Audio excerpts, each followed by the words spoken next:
You're now listening to the Zod and Drea podcast.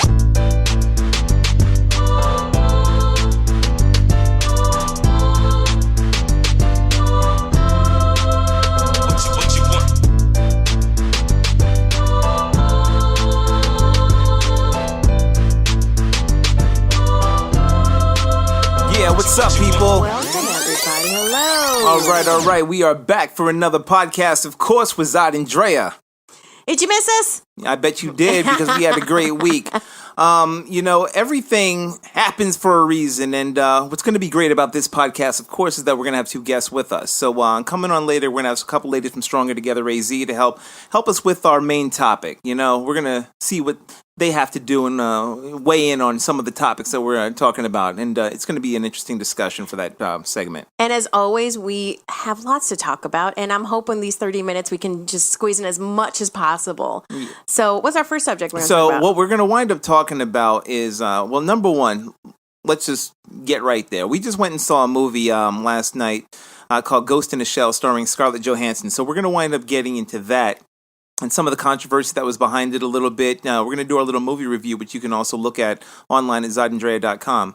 But then, the second topic is going to be? It's going to be the education voucher legislation that was passed here in Arizona. This is tied a lot to the whole discussion about public education versus private education. So we're going to talk a lot about this and get you guys informed of what just happened here. And it's crazy because, in case you don't know, like these student vouchers, here's the funny thing. We're going to get into it a little later, but, Doug Ducey, our governor over here, signed, he was quick to sign it into law, talking about, it's for the kids and all this other stuff. Yet, if you wind up listening to what the teachers say, it's not. And I'm like, okay, so who am I going to listen to? The governor who has special interest? Or am I going to listen to teachers who deal with these damn kids every day? It's like, come on, what do you think? So we're going to talk a little bit about that in our off-topic section. All right. Ducey was a businessman. Yeah. He was never in education. Please. He sold ice cream. His name is Douche. Douchey. So, and then, of course, we're going to wind up with our main topic. Which is, why is political hypocrisy tolerated by U.S. voters? It's like a lot of people seem to not really give a shit today about what politicians say. Normally, people would actually wind up, putting their feet to the fire. Right, especially given all the tools that we have available to keep people accountable. I don't get it. We don't get it. So we're going to wind up discussing a little bit about that as well. I'm sure some of you have probably seen the news on what has happened in Syria, so we're going to wind up talking about that and getting into it. So, you ready to get into this? Let's go. All right, we're going to start this podcast. Okay, so in case you haven't seen it, it's been the talk of the town for maybe, I guess, like a few months, really, and that was because of the casting. But we went and saw Ghost in the Shell yesterday, and I'm not a big anime guy. And I'm not a big follower of anime either. So I have no idea what the hell this is about. It's some character named Major. She's like a robot. That's her shell. Her body's her shell, but her brain is her ghost or her soul.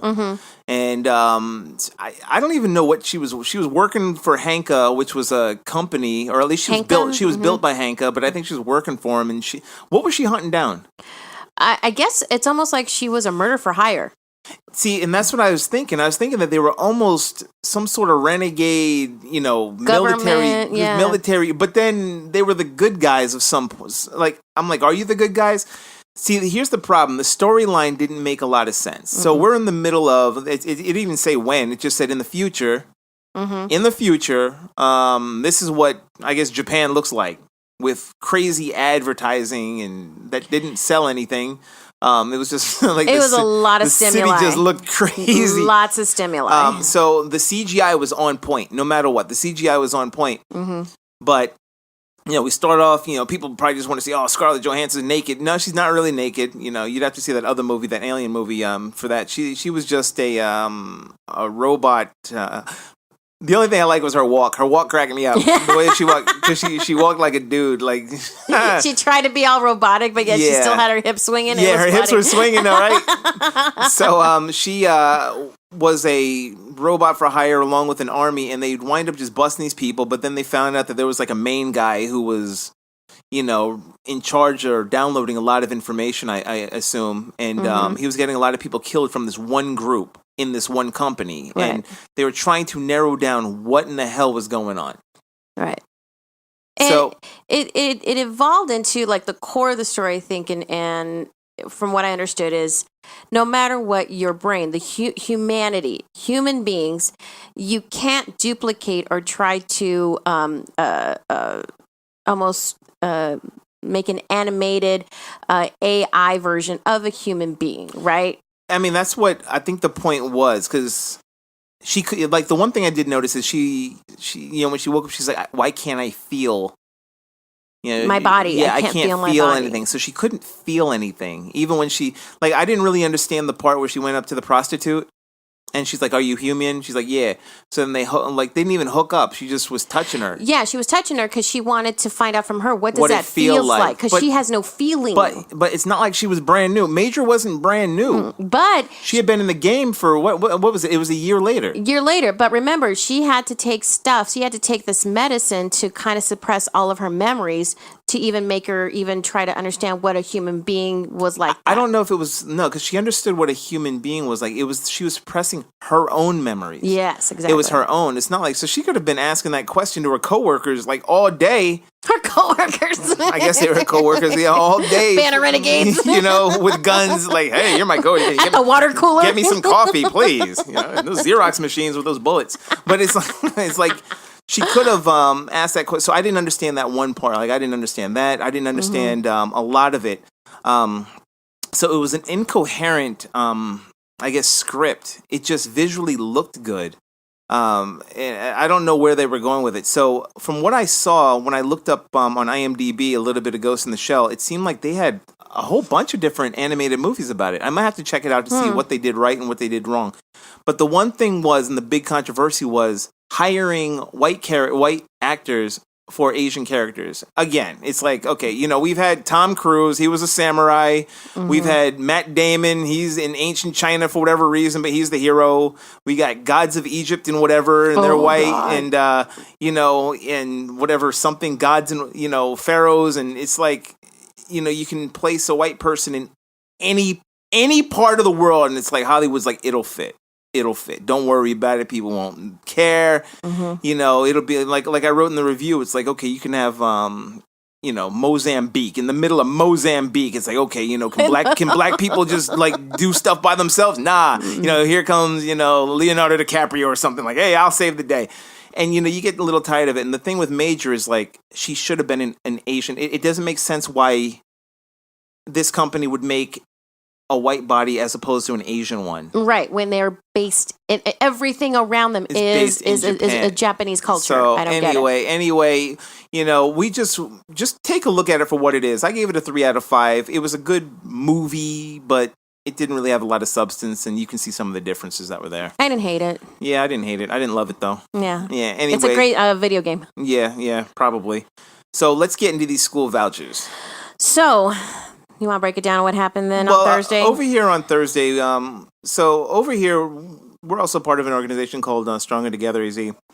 And, we had gotten an alert about them voting over in legislation over here for the whole school voucher and the ESA program. And whether or not they're going to allow it to expand over into Arizona. Come to find out, we get over there and there's some supporters who have been there all day. I mean, I went there in the morning, but they were there all day, just listening to legislation to see how this was going to pan out. So we got there pretty much over at the tail end of it. And sure enough, the Republicans, largely Republican, went and voted for it, for these voucher programs. And what it does is it pretty much enhances private schools and parochial schools as well, but it weakens the public schools. It weakens the public schools and allows money to be taken out of the public school system and into the privatized system to strengthen them, where the teachers are getting paid better. And the public school teachers, we are, I believe, 50 out of 50 of like the worst paid for teachers and also education in general. And just spending on per head of student. Per student, we are 49th. And what we spend per student. So, think about this. We're at the tail end of education in Arizona, and the Republicans are like, you know what? This is a good idea. Let's weaken public education even more. And this affects all kinds of communities all over the valley.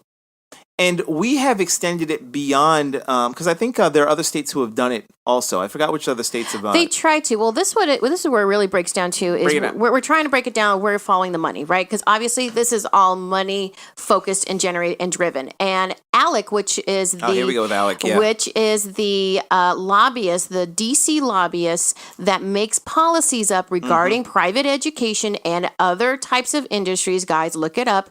They actually are the ones that will draft bills and then give it to the senators and say, okay, this is what you want to present to onto the floor. Onto the floor, yeah. So ALEC has chosen Arizona to be the test market for the for-profit voucher systems. And pretty much because Arizona has a majority Republican Senate.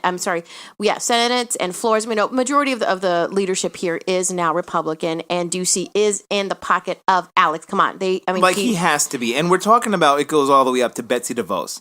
I mean, think about it. This is what she's been pushing for, for whatever. I mean, this is a woman who has never, ever put her children through a public school system. She herself has never, ever been in a public school system, but she's going to try to dictate to a country that is mostly public school what they should do. So what this voucher does is a parent then that is in a school district can decide if I want to take my child to a public school, great. But if I want to take them to a private school, I can use up to $5,000 yes.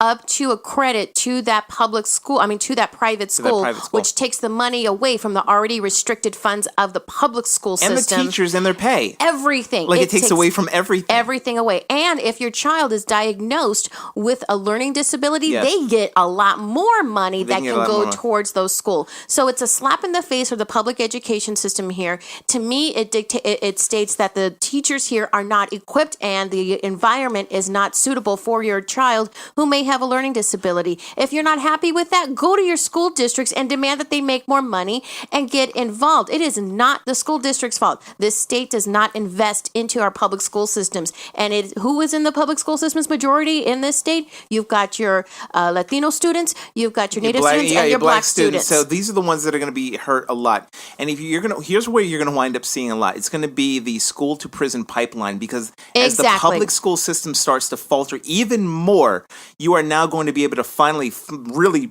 build those more prisons that Trump had now agreed to be doing. So Arizona is going to be a clusterfuck coming up in the next few years. So there are some people that are going to be going up against Ducey soon, and I'm telling you, teachers are not going to forget this.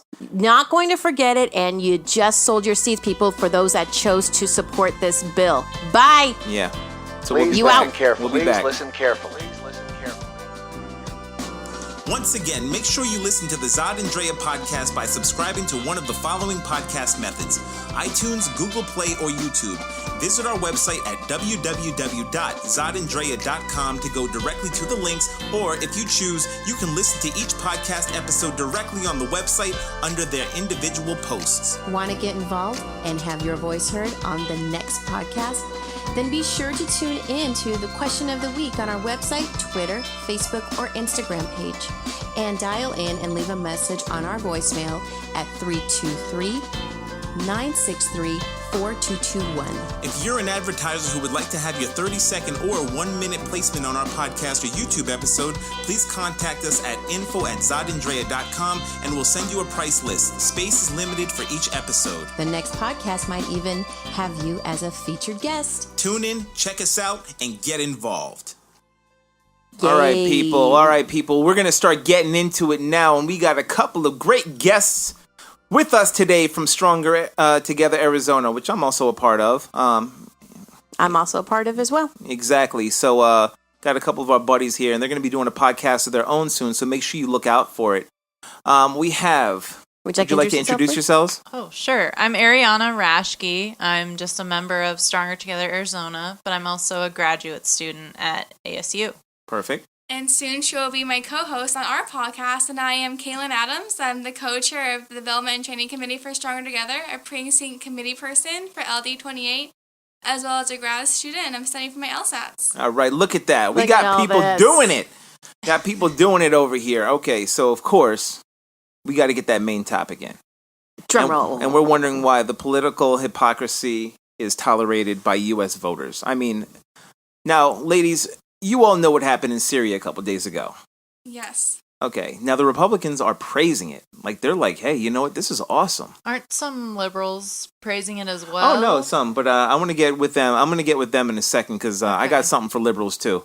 The thing with the Republicans is when Obama wanted to do this back in 2013, he actually tried to bring it into Congress to get their permission to do so. What? Do it the right way? To do it the right way and ask them, before doing any airstrikes or anything in Syria, to wind up asking for permission the way that you do it. They turned him down. They said, no, this isn't a good idea. We don't want to get involved with all this.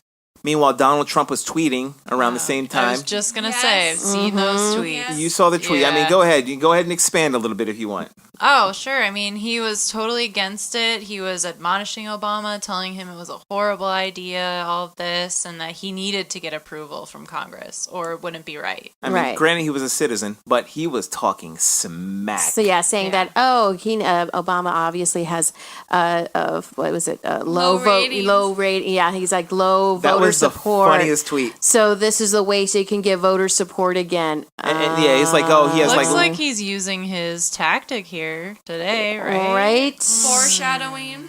Yeah. a lot of foreshadowing. Lots of wagging the dough. It's like so. He like his hypocrisy is so great to where then the Republicans wind up now praising his actions. So the same people, they had a list somewhere where they had the top 5 Republicans and they were praising his action to where with Obama, they were like, no, don't do it. But now it's like, okay, this is cool. Now, granted, things can happen in 4 years. Things can happen in 4 years, but I don't know. Assad is still there. He's still killing his people. He's still killing his people. The biggest change to me seems to be the party type of the president.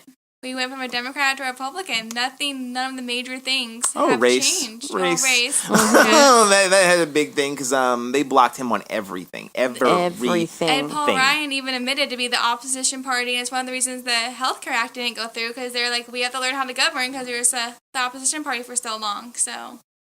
Oh, that's funny. He actually admitted it? Yeah. Oh, so he's sick of being the party of no now? And now they have to figure out how to govern and become the party of yes.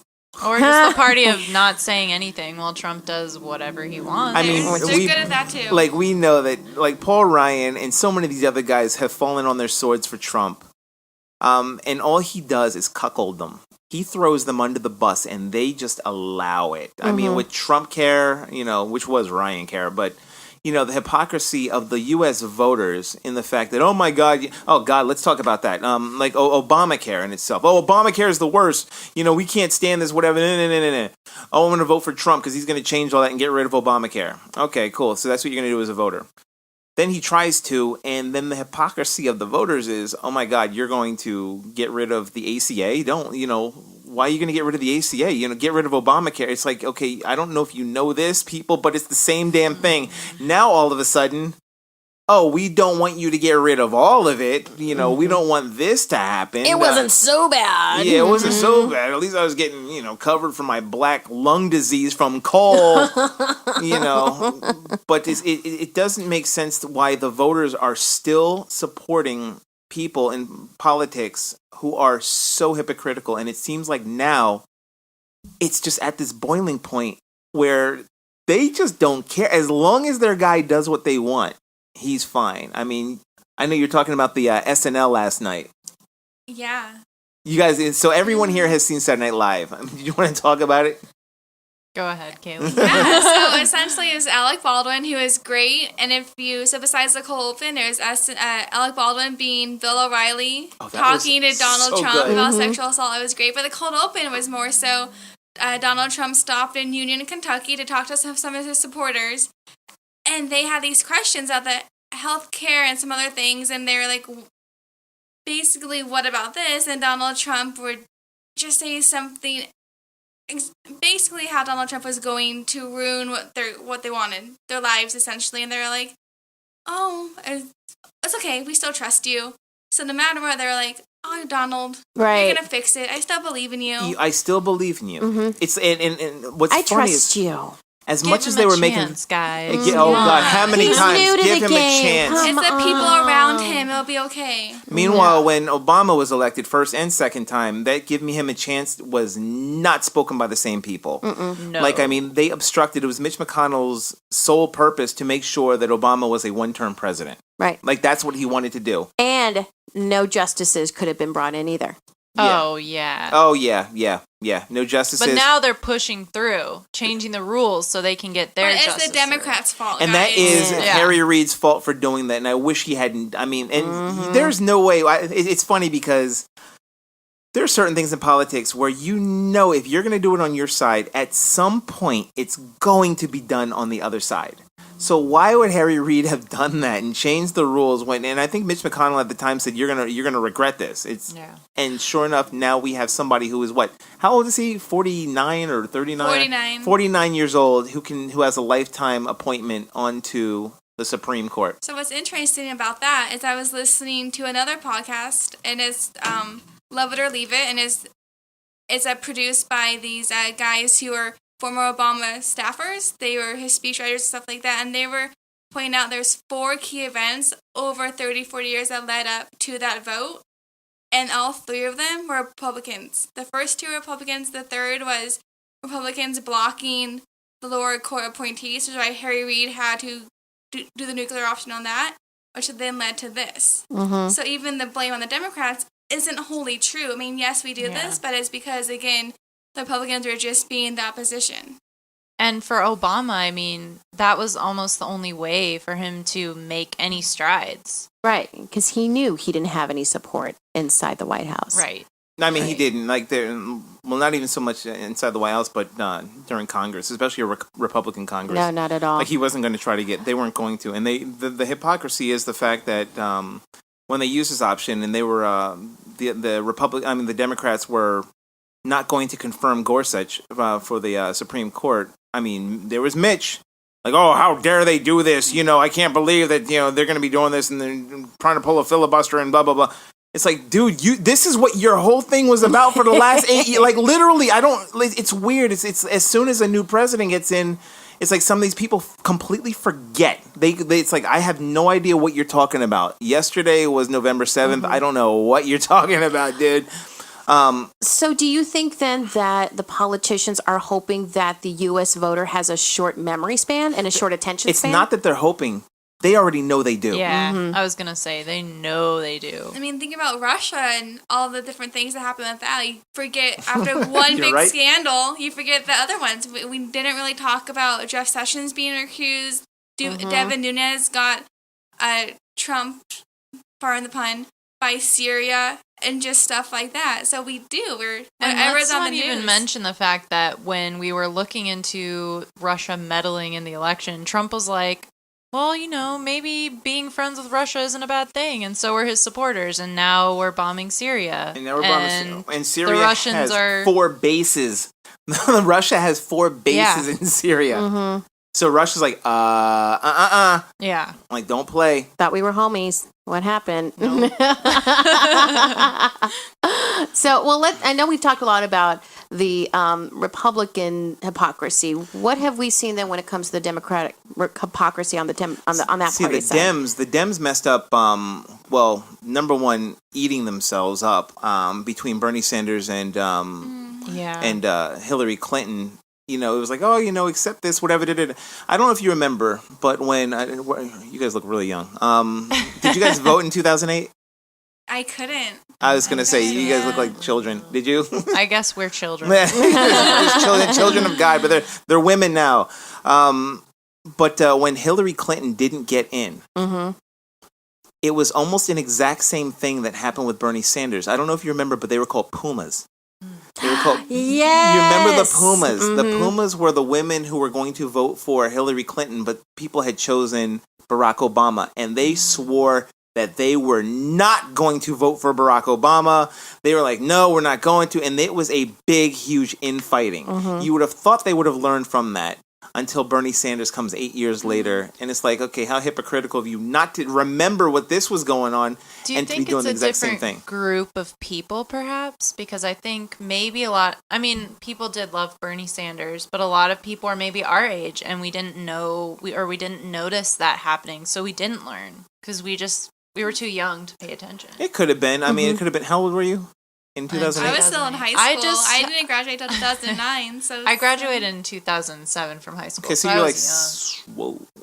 Yeah. Okay, so in you were like 17 at the time. So you were what? Oh my God, you were 19 or so. Yeah. Okay, so you're something like that.